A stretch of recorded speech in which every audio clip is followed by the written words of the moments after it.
நம்ம ஜபமாலை இல்லை. நேற்று சொன்ன ஜபமாலை சொல்லி தயாராகி வந்தவரை கொஞ்சம் கை தூக்குங்க. Thank you so much. நிறைய பேர் சொல்லியிருக்கீங்க. தேங்க்யூ. கொஞ்சம் கை தூக்காதவர்கள் இன்னைக்கு புதுசாக வந்தவர்களாக இருக்கும் மாதிரி நம்புகிறேன்.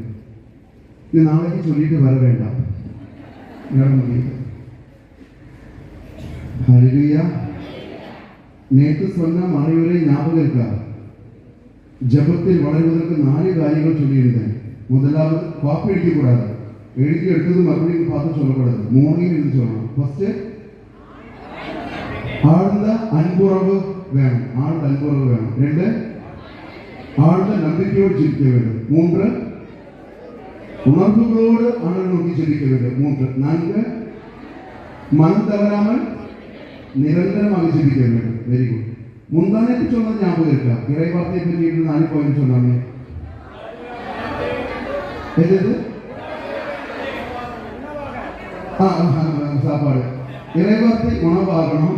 நானே வந்துட்டேன். இறைவார்த்தை உணவாகணும். அடுத்தது இறைவார்த்தை மருந்தாகணும். 3வது போர் வாழாகணும். 4வது வாழ்வாகணும். சூப்பர். கைத்தட்டு கொடுங்க.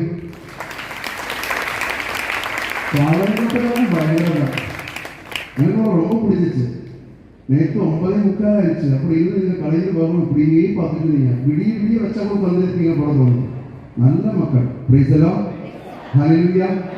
நல்லா ஜெபிக்கிறீங்க, நல்ல மறைவுரை கேட்குறீங்க, நல்லா சீரியஸாக இருக்கிறீங்க. கொஞ்சம் பேர் மட்டும் இந்த வெள்ளையாடு குறுமையாடு மாட்டும் மாதிரி ஒரு 10-20 பேர் மட்டும் வாயும் தட்டுறது இல்லை, கையும் தட்டுறது இல்லை, அப்படியே பொண்ணு பார்க்க வந்த மாதிரி பார்த்துருக்குறாங்க.